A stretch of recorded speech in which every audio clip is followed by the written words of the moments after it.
What's up? Welcome to Talk Birdie to Me. I'm Carter Tracy, and this is my video on the White Lakes Ultra. I'm running the 6 hour where I see how many times I can run a 2-mile loop around this lake in White Lake State Park in Tamsworth, New Hampshire. And I had set out with big goals of trying to win the race. It's my first ultra of the season. Course is definitely a little more technical than I expected.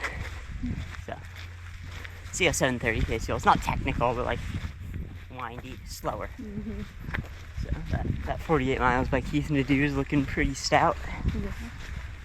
Not surprised. I wanted to hit somewhere around 46 miles was the plan. Course record was 48 miles, and so like long shot was to go in and try to get that. After the race got started, I was really eyeing some competition early on. I talked to this one guy, Nicky, that was running the 6 hour. I knew he was a pretty quick runner. I could tell he was, but sort of my goal was to go out pretty hard at 15-minute laps, so around 7:30, 7:40 pace, which no joke on this trail, and try to form a lead early on. For gear for the race, I was wearing the Adidas Aravaipa Speed Ultras for shoes. It was my first like longer race in those, and then I was carrying like one bottle and one gel for every like 2 laps roughly, sometimes 2 gels. And I was able to carry them all in my shorts or half tights. I had like these flip belt half tights that had a pocket for a bottle, which was really nice. And I was dialed in with my crew. My plan was to not stop at all and just run through, aid every lap, and just like get a handoff for a bottle and a gel. And when it got warm, I also started pouring water on myself every lap, try to stay cool. It was a beautiful place to run, White Lake State Park. Would totally recommend this event. It's an Aravaipa event.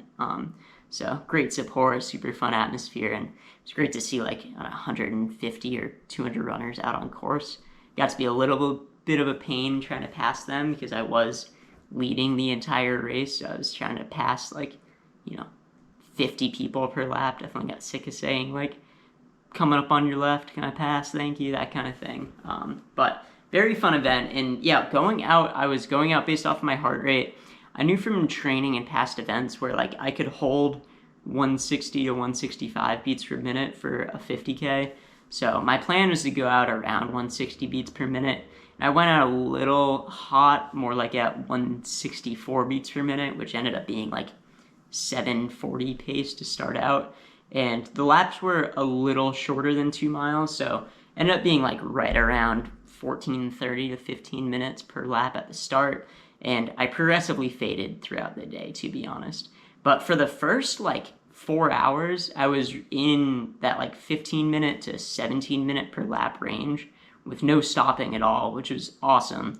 And through that, I was able to get a really good lead. At mile 15, so around 2 hours in, I lapped second place, so I had a full 2-mile lead. And that gave me a lot of confidence that, as long as nothing crazy goes wrong, I should be able to win this event, which would be huge because I've never won an ultra before. And I sort of just maintained that gap through 50K with that 1 lap lead, so through 4 hours. And, was feeling really strong up to 4 hours.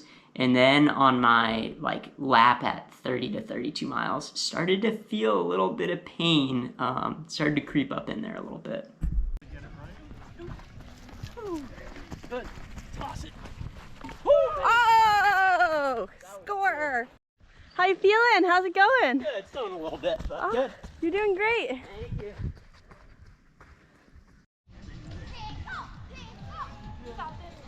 Carter, you can do this. 10 more. Yep, you can do it, buddy.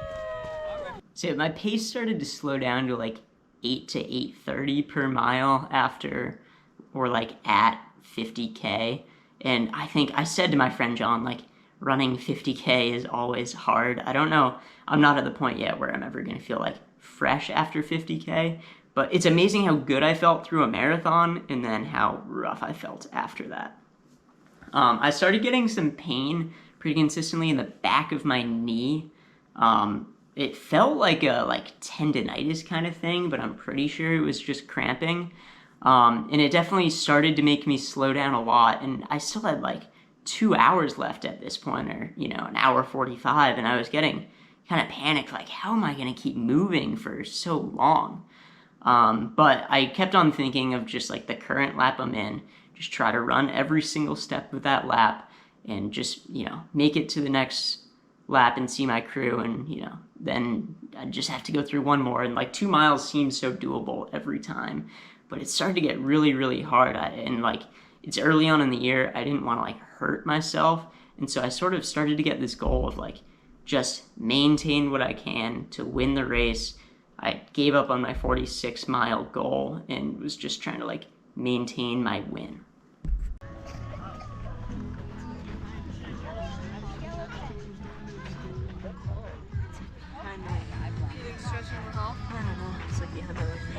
What's the timing? You lap the guy. Oh, it's like right here. It's like my hamstring. Do you have a roller in the car? I don't know. No. Anything else? Am I I got picking a up massage, anything? I got a No. massage gun. I'll catch you next Nope. lap. Okay. You're doing good, Carter.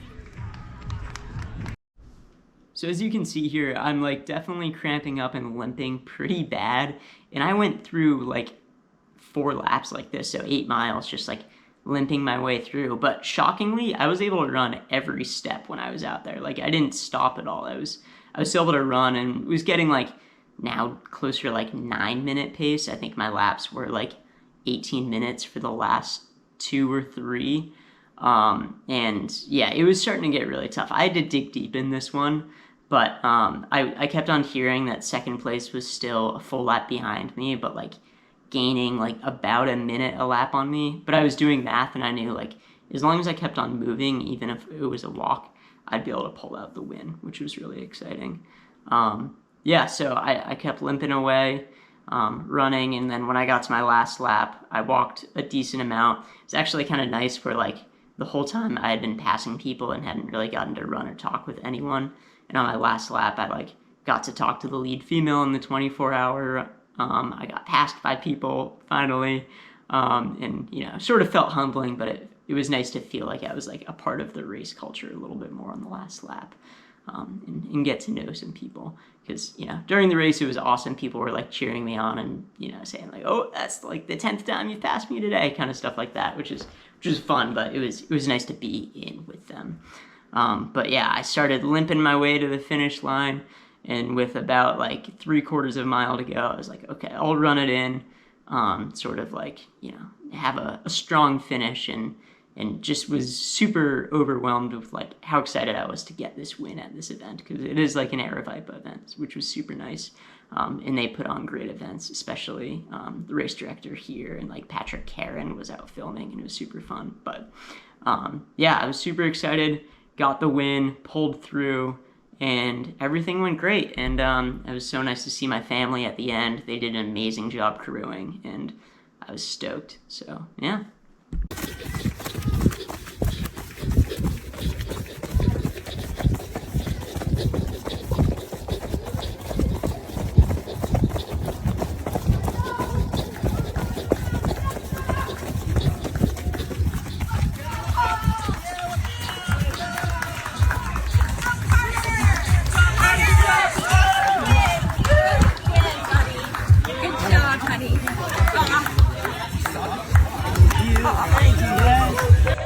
You guys crushed it on the crewing front. You crushed it in the race. Awesome job, buddy. Really, really good. 42.5 miles, buddy. So good. No, I haven't really had cramp before, so I don't really know if that's what it was or what. I mean, it could make sense if it was a cramp, just because like I haven't run like that far at that pace before. And it got warm too for a while, Carter. Yeah. That might have been something. Yeah, I couldn't tell if it was like cramp or like a hamstring tendinopathy kind of thing. So, But it feels okay now? it feels fine walking. Okay. Yeah, so we'll see. So I finished the event with 21 laps, somewhere between 41 and 42 miles. And average pace at the end of the day was like 8:29 pace, but before that last lap, like I was averaging, more close to like 8-minute pace. Basically, my average pace was 6:30 or faster for the first 32 miles, and then I slowed to like 9 to 9:30 pace from 32 to 37, and then I was like 10 to 11 minute pace from 37 to 42 or 41, just sort of like getting it done. But what was super happy is like I went through 50K in 4 hours and 7 minutes, which I've never run a 50K under 5 hours before, so that was huge. And really got to run like a strong 4 hours and not being dead at the end of it, which was great. It made me think that like 50K is my distance right now.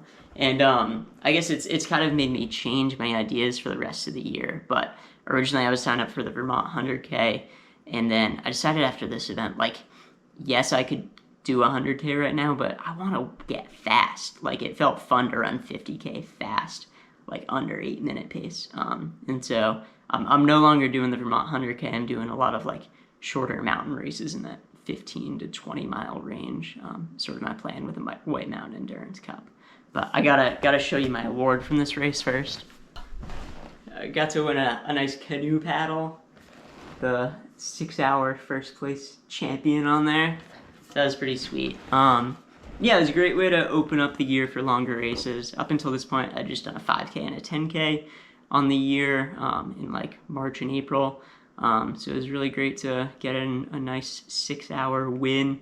And, you know, running 42 miles and having it not be like a huge deal was super nice, and like actually run hard for 50K. So yeah, beyond stoked with that. I think it'll be a really good year. I have 2 wins so far on the year in 3 races, which can always be happy with. And I've been recovering pretty good this week, taking things like easy with some hiking, run walks, and a lot of biking. But I think I'll be back and racing hard soon. And I'm gonna put out some training videos for my like mountain races. I think it'll be some fun training. But I hope you enjoyed.